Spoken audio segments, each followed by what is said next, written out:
Hello sa inyo mga sideline, ako nga pala si Jason, di man maaga pero masipag. Ngayon nga pala ay uuwi na tayo kasi 5:30 na. Magagawa tayo mamaya ng laptop.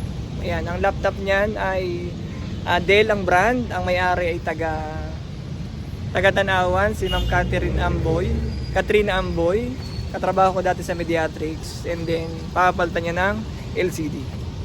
At yan, pagkarating ko nga pala dito ay pinalitan ko na ng LCD. Yan, hindi ko na ipinakita, medyo matagal kasi at wala tayong patingan. Pero yan, okay na yung LCD na pinalitan. Ito nga palang size ay 14, ang brand niya ay Dell. Tinest na natin, nagkaroon tayo ng YouTube, Facebook, and settings.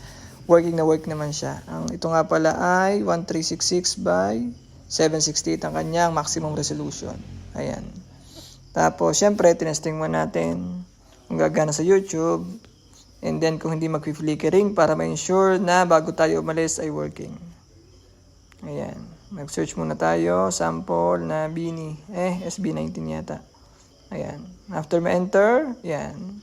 Tapos, pinatunog muna natin. Ayan. Since working na naman siya, okay na yan.